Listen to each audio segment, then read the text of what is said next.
بسم اللہ والصلاة والسلام علی رسول اللہ۔ فتح مکہ کے حالات و واقعات کا سلسلہ چل رہا ہے۔ مدینہ منورہ میں ایک صحابی تھے حضرت حاطب رضی اللہ تعالی عنہ۔ یہ وہ صحابی تھے جو بدر میں شریک تھے۔ ان کے خاندان کے افراد مکہ معظمہ میں تھے۔ جب ان کو پتہ چلا کہ حضور صلی اللہ علیہ وسلم مکہ پہ چڑھائی کرنے کے لیے لشکر کو تیار کر رہے ہیں تو ان کے ذہن میں یہ بات آئی کہ وہاں تو میرے خاندان کے لوگ ہیں، تو کہیں ایسا نہ ہو کہ ان کو بھی نقصان پہنچے۔ تو انہوں نے ایک ذو معنی خط لکھا۔ ذو معنی چیز کیا ہوتی ہے کہ جس میں کوئی چیز بہت زیادہ واضح بھی نہیں ہوتی ہے اور جس کو وہ بات بتائی جا رہی ہوتی ہے اسے سمجھ بھی آ جاتی ہے، اسے کہتے ہیں ذو معنی چیز۔ تو اب انہوں نے خط لکھا جو ذو معنی تھا۔ اب جب خط لکھا تو ایک عورت جا رہی تھی مکہ معظمہ، اس کو دیا، کچھ پیسے دیے کہ میرا یہ کام کر دو، میرا یہ خط میرے خاندان کے لوگوں کو پہنچا دے۔ اب ادھر سے وہ عورت مدینہ سے روانہ ہوئی تو اللہ کے رسول صلی اللہ علیہ وسلم کو اللہ نے بتا دیا۔ تو ادھر ظاہر ہے ڈائریکٹ رابطے تھے۔ اللہ تعالیٰ نے حضرت جبریل کو بھیجا اور فرمایا کہ وہ عورت کو خط دیا حاطب نے، تو وہ خط وہاں سے منگوائیں۔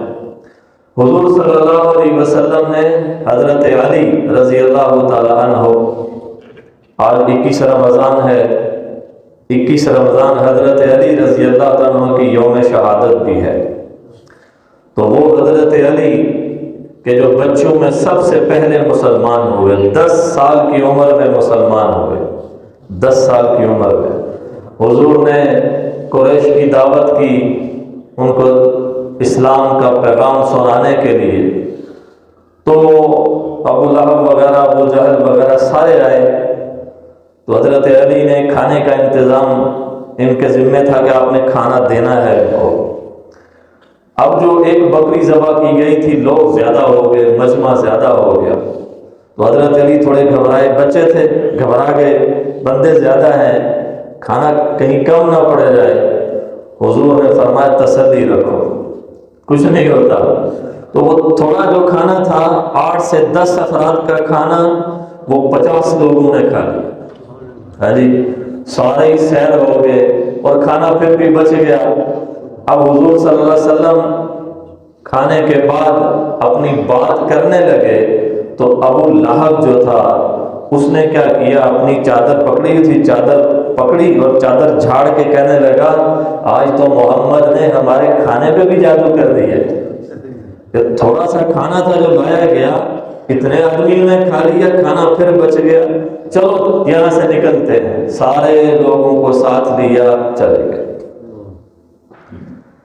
اگلا دن ہوا، حضور نے پھر دعوت کی، پھر کھانا اتنا ہی بنایا، اتنے ہی لوگ آئے، کھانا کھایا۔ اس کے بعد حضور جب دعوت دینے لگے تو پھر ابو لہب نے کہا آج پھر اس نے ہمارے کھانے پہ جادو کر دیا،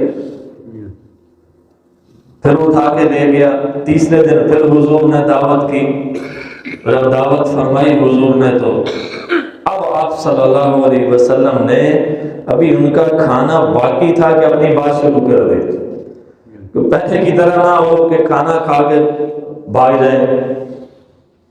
تو حضور نے اپنی دعوت شروع کی، اور جب آپ نے دعوت دینا شروع کی تو فرمایا اے اہل قریش، اللہ نے مجھے دین عطا کیا ہے، دین اسلام عطا کیا ہے، اور ایک کلمہ عطا کیا ہے، اگر تم اس کلمے کو پڑھ لو گے تو اللہ تمہیں دنیا میں سرداری دے گا، آخرت میں جنت دے گا۔ دیکھو بندے کی دوڑ اسی لیے ہوتی ہے نا کہ دنیا بھی اچھی ہو جائے، آخرت بھی اچھی ہو جائے۔ جو آخرت پہ یقین رکھتا ہے وہ دونوں کا سوچتا ہے۔ تو فرمایا ایک کلمہ میں تمہارے سامنے پیش کرتا ہوں، وہ پڑھ لو، اللہ تمہیں دنیا میں سرداری دے گا اور آخرت میں تمہیں جنت دے گا۔ اب سرداری کا مطلب کیا ہوتا ہے کہ اس کے آگے ماتحت کام کرنے والے کام کرتے ہیں، وہ بندہ سردار ہوتا ہے، وہ حکم چلاتا ہے۔ تو اس سے عزت والی بات کیا ہے کہ ہزاروں لاکھوں لوگ آپ کا حکم مانتے ہیں، اس سے بڑی عزت والی بات کیا ہے؟ تو فرمایا اللہ تمہیں سرداری دے گا، آخرت میں جنت دے گا۔ تو کون ہے جو دین کے اس معاملے میں میرا حامی اور مددگار ہوگا؟ کوئی کھڑا نہیں ہوا۔ تو حضرت علی رضی اللہ تعالیٰ عنہ 10 سال کے بچے تھے، آپ کھڑے ہوئے کہ میں آپ کا حامی و مددگار ہوں، میں آپ کا مددگار ہوں۔ آپ نے فرمایا بیٹا بیٹھ جاؤ۔ پھر آپ نے دوسری دفعہ دہرایا، پھر کوئی کھڑا نہیں ہوا، پھر حضرت علی کھڑے ہوئے کہ میں آپ کا ساتھ دوں گا۔ آپ نے پھر فرمایا بیٹا آپ بیٹھ جاؤ۔ تیسری دفعہ آپ نے دہرایا کہ بھئی کون میرا مددگار بنے گا، پھر کوئی شخص کھڑا نہیں ہوا۔ پھر حضرت علی ہی تیسری مرتبہ کھڑے ہوئے کہ یا رسول اللہ میں آپ کا ساتھ دوں گا۔ یہ وہ حضرت علی رضی اللہ تعالیٰ عنہ ہے کہ 10 سال کی عمر میں کہہ رہے ہیں، یہ نہیں بول رہے تو کوئی بات نہیں، میں آپ کا ساتھی اور مددگار ہوں۔ آپ دیکھیں نا، اس وقت آپ کے ساتھ کوئی کھڑا ہو کہ جب دوسرا کوئی آپ کے ساتھ کھڑا نہ ہو، یہ کمال کی بات ہے۔ جب سارے ہی آپ کے ساتھ کھڑے ہو جائیں تو بندہ کیا ہے کہ تعداد بڑھ گئی ہوں تو چلو ادھر ہی پاسا مار لو، بول رہے۔ اصل کیا ہے کہ جب کوئی آپ کے ساتھ کھڑا ہونے کو تیار نہیں، آپ اس کے ساتھ کھڑے ہوں۔ تو حضرت علی وہ ہیں رضی اللہ تعالی عنہ کہ جو بچپن سے لے کے حضور صلی اللہ علیہ وسلم کے آخر وقت تک آپ کے ساتھ رہے، آپ کا ساتھ نہیں چھوڑا، پھر ہمیشہ آپ کے دین پہ قائم رہے، پھر ہمیشہ ہر جنگ میں شریک ہوئے حضور کے ساتھ، حضور صلی اللہ علیہ وسلم کا ساتھ دیا۔ حضور جب ہجرت فرمانے کے لیے جا رہے ہیں تو ان کو اپنے بستر پہ لٹایا، کیونکہ نبی کا بستر پاک تھا، تو اس پاک بستر کے اوپر عام آدمی کو لٹایا نہیں جا سکتا تھا۔ حضرت علی رضی اللہ عنہ کو کہا علی میرے بستر پہ لیٹ جاؤ اور صبح کافروں کی امانتیں واپس کر کے ہمارے پیچھے چلے آنا۔ تو پھر رات بھر ادھر رہے حضور کے بستر پہ، پھر آپ صبح جو ہے مدینہ طیبہ روانہ ہوئے۔ تو حضرت علی رضی اللہ عنہ کے بڑے فضائل و مناقب ہیں۔ آپ صلی اللہ علیہ وسلم نے فرمایا علی تجھ سے نہیں محبت کرے گا مگر مومن، تجھ سے بغض نہیں رکھے گا مگر منافق۔ مطلب یہ ہے کہ مومن کبھی تیرے سے بغض نہیں رکھ سکتا اور منافق کبھی تجھ سے محبت نہیں کر سکتا۔ اس لیے حضرت علی رضی اللہ تعالیٰ عنہ کی محبت یہ ایمان ہے، یہ ہمارے پیغمبر نے فرمایا۔ اور ہمارے پیغمبر نے فرمایا کہ علی کے چہرے کو دیکھنا بھی کیا ہے؟ عبادت ہے۔ علی کے چہرے کو دیکھنا عبادت ہے۔ تو حضرت علی رضی اللہ عنہ وہ صحابی رسول ہیں، حضور صلی اللہ علیہ وسلم نے فرمایا علی جنت میں تیرا گھر میرے گھر کے بالکل سامنے ہو۔ کتنا بڑا اعزاز ہے کہ حضور کے گھر کے سامنے، چونکہ دنیا میں بھی حضور کے گھر کے ساتھ ہی گھر تھا، تو فرمایا علی جنت میں تیرا گھر میرے گھر کے سامنے ہوگا۔ چونکہ حضرت علی کے ساتھ خاتون جنت بھی ہوں گی تو حضور کا داماد اور حضور کی بیٹی یہ حضور کے پاس رہیں گے، حضور کے سامنے رہیں گے۔ سامنے کیوں کہا؟ ایک طرف نہیں کہا کہ میری دائیں طرف ہوگا میری بائیں طرف ہوگا، کیونکہ مکان اگر دائیں طرف ہو تو ہر وقت نظر نہیں پڑتی، دیکھنا پڑتا ہے نکل کے، چھت پہ چڑھ کے دیکھنا پڑے گا۔ مکان سامنے ہو تو 24 گھنٹے بندہ دیکھ سکتا ہے، جب چاہے دیکھ سکتا ہے۔ تو فرمایا علی تمہارا گھر جنت میں میرے گھر کے سامنے ہوگا۔ حضور نے مہاجرین اور انصار کو بھائی بھائی بنایا جب مدینہ تشریف لے گئے۔ ایک مہاجر کا ہاتھ پکڑتے، ایک انصاری کا ہاتھ پکڑتے، دونوں کے ہاتھ آپس میں دیتے، فرماتے آج کے بعد تم دونوں بھائی بھائی۔ اب کیا ہوا؟ جوڑیاں بن رہی ہیں، جوڑیاں بن رہی ہیں، حضرت علی اکیلے رہ گئے، سارے صحابہ آپس میں بھائی بھائی بن گئے، ایک مہاجر ایک انصاری، ایک مکہ والا ایک مدینہ والا، حضرت علی اکیلے رہ گئے۔ جب حضرت علی نے دیکھا کہ اب کوئی نہیں بچا کہ میں جس کا بھائی بنوں گا، تو فرمایا یا رسول اللہ میں کس کا بھائی بنوں گا؟ تو آپ نے فرمایا تو میرے بھائی۔ تو لوگوں کے حصے میں لوگ آئے، صحابہ کے حصے میں صحابہ آئے، حضرت علی وہ شخصیت ہیں کہ جن کے حصے میں کائنات کا خلاصہ آئے، جن کے حصے میں وہ آئے کہ جن کو اللہ نے فرمایا لولا کا لما خلقت الافلاک، میرے پیغمبر اگر آپ نہ ہوتے تو میں یہ آسمان، یہ زمین، یہ سورج، یہ چاند ستارے میں کچھ بھی نہ بناتا۔ تو حضرت علی وہ خوش نصیب ہیں جن کے حصے میں حضور آئے، اور جن کے حصے میں حضور آئے انہیں اور کیا چاہیے۔ تو حضرت علی کے بہت زیادہ فضائل و مناقب ہیں۔ لوگ ہم سے یہ شکوہ کرتے ہیں، اور جب 31 مارچ کو میلہ ہوتا ہے بابا شاہ بخاری، تو ہمارے دروازے کے اوپر آ کے زیادہ ڈھول بجاتے ہیں اور حضرت علی کے زیادہ نعرے لگاتے ہیں، کیونکہ ان کے ذہن میں یہ ہے کہ یہ حضرت علی کے کیا ہے؟ منکر ہے۔ ہم منکر نہیں ہیں، ہم تو ہر جگہ دفاع کرنے والے ہیں، بلکہ یوں کہہ لیں کہ میں تو آل رسول کا ایک میراثی ہوں، کہ میری جتنی عمر ہے آدھی عمر میری گزر گئی ان کے فضائل سناتے ہوئے، ان کے مناقب سناتے ہوئے۔ میں تو جہاں بھی جاتا ہوں میری تو بات ہی ادھوری رہتی ہے جب تک میں آل رسول کا ذکر نہ کروں، جب تک میں اہل بیت رسول کا ذکر نہ کر لوں۔ اس لیے میں وہ واحد دیوبندی مولوی ہوں ہمارے علاقے کے اندر کہ جس کے بارے میں لوگ آج تک کنفیوژن کا شکار ہے، کہ نہیں یار تیری سمجھ نہیں آئی کہ تو دیوبندی ہے، بریلوی ہے، اہل حدیث ہے، تیری کوئی سمجھ نہیں آئی۔ تو میں ان کو کہتا ہوں کہ بھائی میں جو ہوں نا، میں ایک ایسا مسلمان ہوں جو ہر ایک کو اس کی جگہ پہ رکھ کے اس کی تعریف کرتا ہوں اللہ کے فضل و کرم سے۔ تو اس لیے یہ چاہتے ہیں ہم حضرت علی کو اس طرح مانیں جس طرح وہ چاہتے ہیں، نہیں، ہم حضرت علی کو اس طرح مانیں گے جس طرح خود حضرت علی چاہتے ہیں کہ مجھے مانو۔ ہم حضرت علی کو اس طرح مانیں گے جس طرح خود پیغمبر خدا نے ہمیں بتایا کہ علی کو اس طرح مانو، اس طرح حضرت علی کو مانو۔ کیا فرمایا کہ علی سے مومن محبت کرتا ہے، ہم محبت کرتے ہیں، ہمارے دل میں آپ کی محبت ہے، آپ کی عقیدت ہے، آپ کا جو مقام اور مرتبہ ہے ہمارے دلوں کے اندر وہ کسی اور کا نہیں ہو سکتا۔ تو ہم تقابل نہیں کرتے صحابہ کرام کے اندر، ہمیں کوئی حق نہیں ہے ان میں تقابل کرنے کا۔ آپ حضرت علی کے دروازے پہ جائیں گے، ان سے پوچھیں گے کہ افضل کون ہے، تو وہ کہیں گے ابو بکر و عمر۔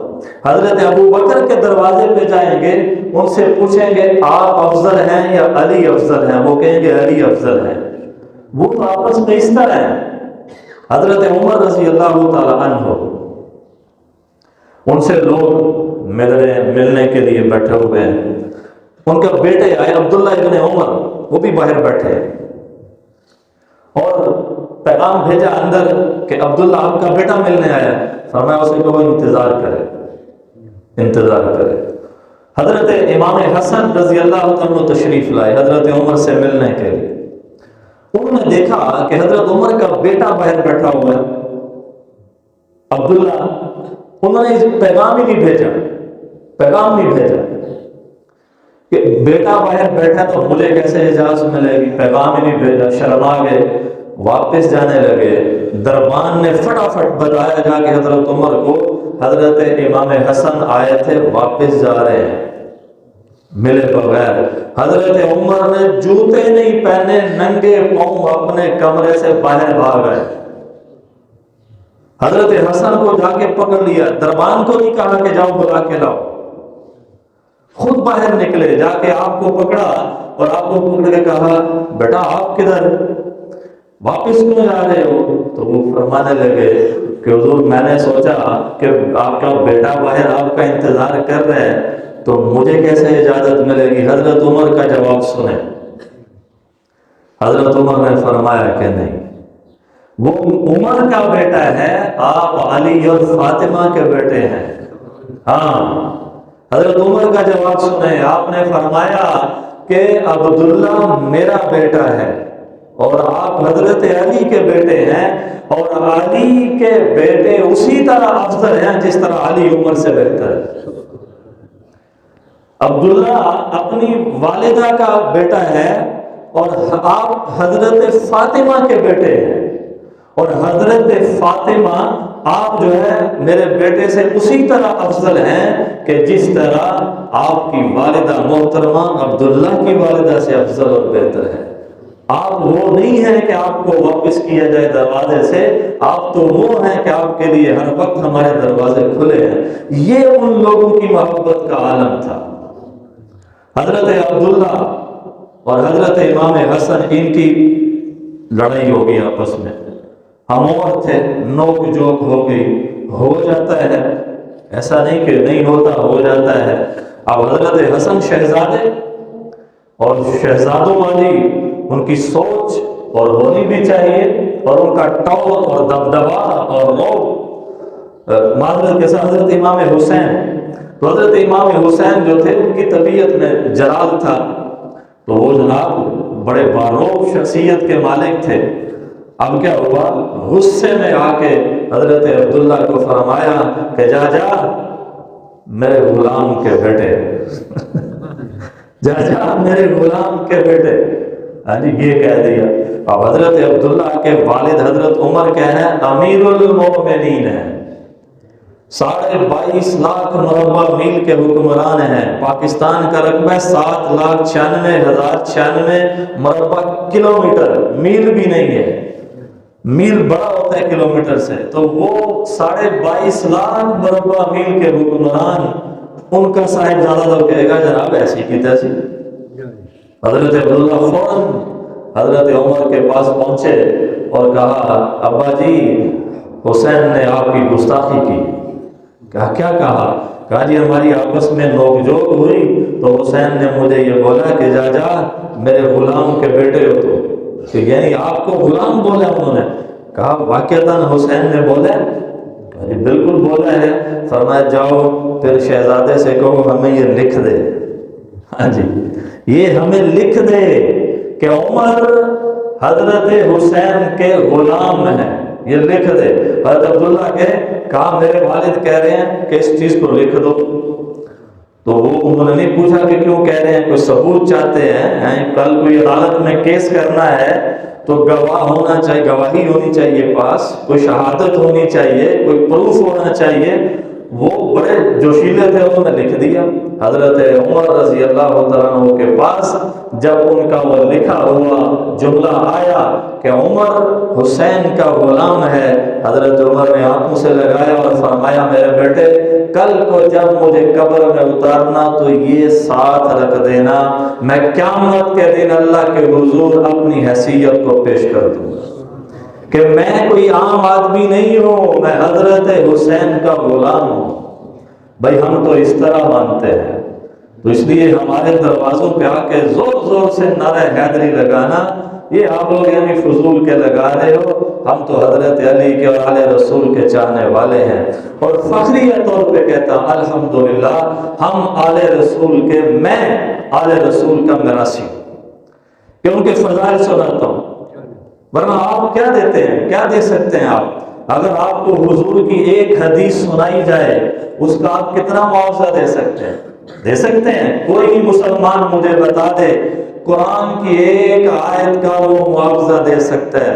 آپ یہی کہیں گے یار ہم تو نہیں دے سکتے، تو پھر ہم اللہ کی رضا کی خاطر کر رہے ہیں، پھر میں آپ کو اللہ کو خوش کرنے کے لیے، اس کے حبیب کو خوش کرنے کے لیے اور اس خاندان کے ساتھ وفاداری نبھانے کے لیے اللہ کی قسم ان کے نغمے ہم گا گے، ہم ان سے قیامت کے دن مانگیں گے جو جہاں سے ملنا بھی ہے کچھ۔ ہاں جی لوگ کتنا دے سکتے ہیں؟ لوگ تو دے کے تانا مار دیں گے، جتلا دیں گے، تو اللہ کے فضل و کرم سے میں اپنے اجر و ثواب کا جو خواستگار ہوں، میں جو ان کے جہاں جاتا ہوں نغمے گاتا ہوں، ترانے گاتا ہوں، ان کی تعریف کرتا ہوں، میں نے قیامت کے دن ان سے جا کے لینا ہے۔ ہاں جی میں نے ان سے جا کے لینا ہے. کچھ باتیں کرنے والی نہیں ہوتی لیکن جذبات میں ہم لوگ کر دیتے ہیں. میں عمرے پہ گیا ہوا تھا تو پیچھے میری بیٹی جو ہے وہ بیمار ہو گئی, بڑی سخت بیمار ہو گئی. اب یہ کچھ باتیں چھپانے والی ہوتی ہیں لیکن جذبات میں آ کے پھر بندہ کہتا ہے تاکہ پتہ چلے ہمارا عقیدہ کیا ہے. ہاں جی. اب میں مدینہ شریف تھا ان دنوں, مدینہ شریف. اب ہمیں کہتے ہیں رسول اللہ کو نہیں مانتے. ہمارا 21 دن کا عمرہ تھا, میں 14 دن میں نے عمرہ لگوایا تھا حضور کے شہر میں. اب بھی میں نہیں مانتا یار. ہے کتنی بڑی گستاخی ہے ہمارے ساتھ, کتنی بڑی زیادتی ہے کہ 7 دن میں نے مکہ معظمہ کا لگوایا اور 14 دن میں نے اسے کہا اپنے ایجنٹ کو کہ میرا 14 دن کا مدینہ میں رکھوانا ہے. مکہ میں جس ہوٹل میں ٹھہرا ہوا تھا وہ پٹھان تھا. وہ کہتے ہیں مولوی سے یہ کیا بات ہوئی, سارے لوگ مکہ میں سٹے زیادہ رکھتے ہیں اور مدینہ میں آپ سٹے زیادہ رکھ رہے ہو, 2 ہفتے کا سٹے. اور میں نے کہا یار اللہ تے ہر جگہ مل جاتا ہے, میری مسجد بھی ہے تو سرکار دا روضہ تے اوتھے ہی ہے جی. میں نے کہا میں سرکار دے کو 14 دن قیام کرنا چاہنا, سرکار دے قرب چ رہنا چاہنا. پٹھان کو میں نے بولا. اب میں بیٹی پیچھے جناب فون کیا جی بہت زیادہ بیمار ہے, خدا شاہد ہے. میں جب سلام کرنے کے لیے آیا تو میں نے اپنے آقا سے کہا سرکار تواڈے کول آیا تے جے میری دھی کو جو ہو گیا. یہ بات میں نے آج تک کسی سے نہیں کہی لیکن آپ کو بتانے کے لیے کہ ہم کتنا چاہتے ہیں اللہ کے رسول کو. میں نے کہا سرکار جی میں کہا سرکار میری دھی پیچھے بڑی بیمار ہے تے جے ان کو ہو گیا تو میں تواڈے کو پر نہیں ہے. اللہ دی قسم ہے اللہ تعالیٰ نے میری بیٹی کو شفا دے دی. میں نے سرکار سے بولا کیونکہ ہمارا تو عقیدہ ہے نا کہ آپ زندہ ہیں. تو میں نے کہا سرکار اگر میری دھی کو جو ہو گیا میں تواڈے کو آیا ہوا تو پھر میں تواڈے کو دھی اپنی پر لینی ہے. ہم لوگ تو ایسے عاشق مزاج لوگ ہیں, اس لیے ہمیں یوں نہ کہا جائے کہ آپ مانتے نہیں ہیں, آپ گستاخ ہیں, آپ یہ کرتے ہیں. تو دیکھو بات بہت دور نکل گئی, کلپ بھی لمبا ہو گیا. تو حضرت علی رضی اللہ تعالی عنہ کو حضور نے حضرت زبیر اور حضرت مقداد ان 3 صحابہ کو بھیجا اس عورت کو پکڑنے کے لیے. باقی انشاءاللہ پھر کل